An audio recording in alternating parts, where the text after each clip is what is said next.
Hello, everyone. I'm Major Garrett in Washington. Tonight on America Decides, more market volatility. The Dow and the S&P start the week down. The NASDAQ, however, saw a slight uptick. It's not so much the numbers today as the range of trading by 2,100 points on the Dow.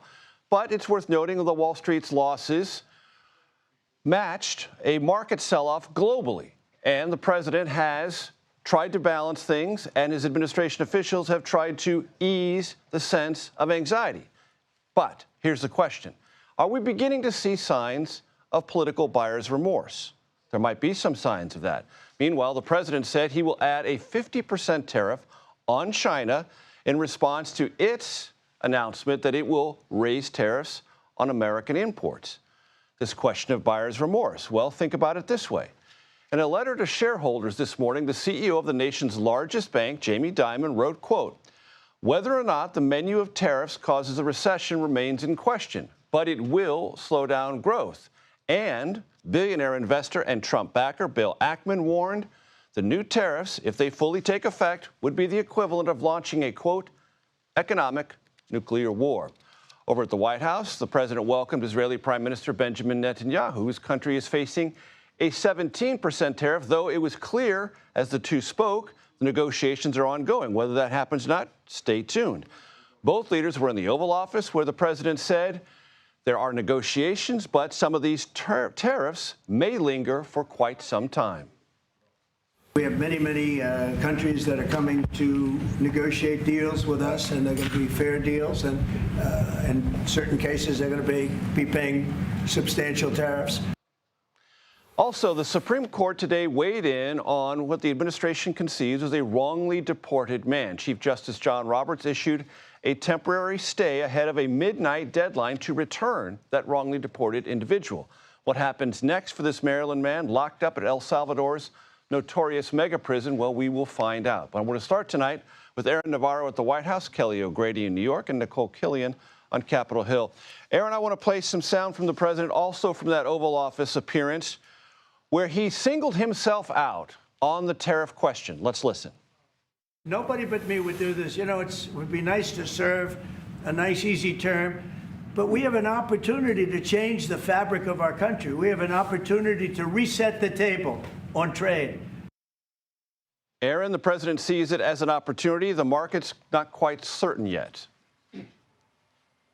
That's right, Major. And one interesting line I heard from President Trump during that Oval Office spray, he recalled the time of 1870 to 1913 in America and said that was the strongest time for the country. That was the time of the Second Industrial Revolution, as President Trump has talked a lot about bringing manufacturing back into the United States. Another notable point, President Trump said there would be no pause on the tariffs, despite some reports this morning, some readings of what his officials have been saying. At the same time, he did leave the door open to negotiations, though what I've been taking away from that is that some countries may be prioritized than others. For instance, this morning, President Trump said he had talked to the Prime Minister of Japan.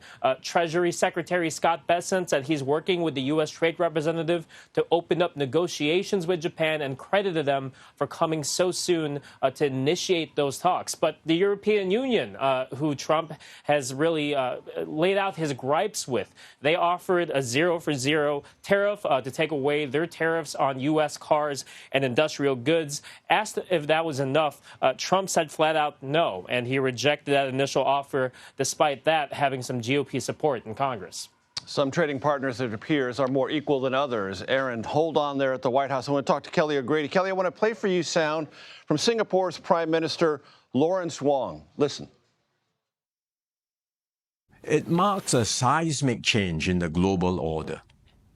The era of rules-based globalization and free trade is over. Kelly, that is very significant. Rules-based globalization, free trade, over. That's the interpretation of America's trading partners, at least one of them.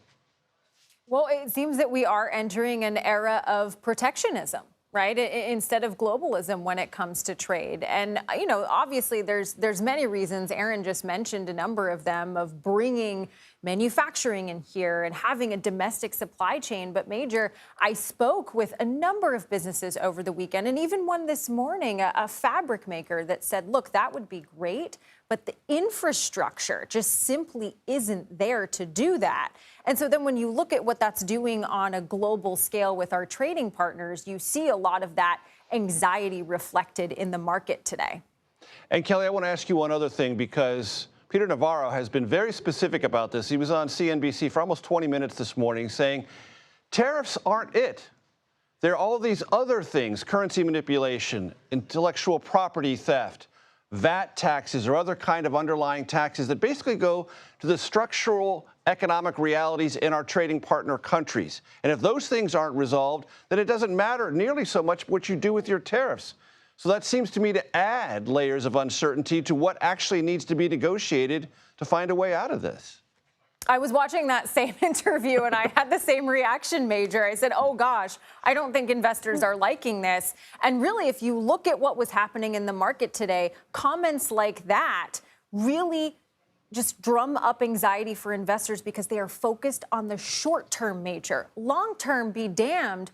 An investor is looking at what a company on their earnings call is going to say about the impact of tariffs. And if it's my sales are down, consumers are spending less, and profits are down because of tariffs, investors don't want to be anywhere near that. So when you hear all of this rhetoric about tariffs being permanent, that all of those other things that Navarro was saying, that those need to be negotiated as well, it just drums up more uncertainty for investors that there is a possible negotiation or a meeting in the middle in the future. Nikole Killion, I want to go to you on Capitol Hill because lots of lawmakers are in town. What did you hear today? Well, look, I think what's notable is that we are hearing from more congressional Republicans about maybe the need to take a pause here and also to reclaim some of the authority that Congress has over trade policy. Last week, there was a bipartisan bill introduced by Iowa Senator Chuck Grassley, Washington State Senator Maria Cantwell, that basically would require congressional approval for tariffs and to disapprove tariffs, for that matter, would also require the president to notify Congress of any new tariffs. And so that bill has garnered some additional support from a number of other Republican senators. I believe about 7 now have backed that bill. There is a companion measure in the House that Nebraska Congressman Don Bacon is introducing. And then there are also some Democratic efforts, perhaps on the House side, through a discharge petition to also try to claw back some of that authority by negating the emergency powers that the president has to enact these types of tariffs. So certainly many members of Congress are getting an earful, although people like Speaker Mike Johnson are continuing to stand by the president for now, suggesting that, people need to give him some breathing room and space for this tariff policy to take place. I did ask him, though, whether or not administration officials should brief members of Congress so they have a better understanding of what the end game is here. And he said that the Trump administration, the White House, is in touch with members. But that being said, there are some members who do want to hear more from this White House, and they will get a chance later this week when the U.S. Trade Representative Jamieson Greer appears here on Capitol Hill. Kelly O'Grady, I want to go back to you in New York, because when we were talking a moment ago, we showed a graphic of today's Dow Jones Industrial Average, and there was a little green blip. I'd like you to explain to our audience what that was today. Well, the little green blip was a momentary hope, I think, from investors is how I would characterize it, because there was a report that turned out to be false, that there was a potential 90-day pause when it comes to these tariffs. And so you saw investors breathe a sigh of relief, and that was very much reflected in the Dow, as was, by the way, China's rhetoric over the weekend that, we're not going to be negotiating. That's why you see that big red before that green spike, because there was, the Dow opened so low. And so I think that gets back to that point that I just made, Major, that really investors are focusing on the short term. And any comment, any hint, one way or another, is really reflected visually in how these indexes trade. Lots of semantic shifting of social media posts. Aaron, back to you on the North Lawn of the White House. the administration made clear today, at least as clear as it could, no 90-day pause is currently being contemplated.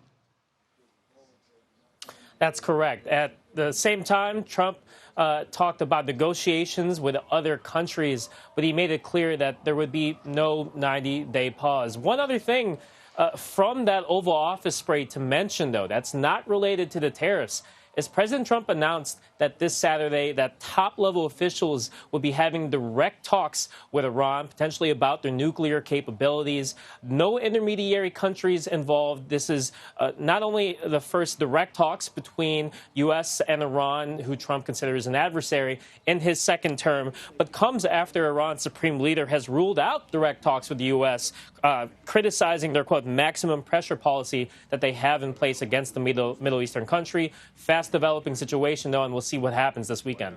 Aaron, I'm really glad you mentioned that. And adjacent to those remarks, the president said if these talks don't go well, it could prove to be very dangerous for Iran, and that Iran cannot, under any circumstances, possess a nuclear weapon. I'm so glad you mentioned that. Aaron Navarro, the White House. Kelly O'Grady in New York. Nikole Killion on Capitol Hill. Thanks so much.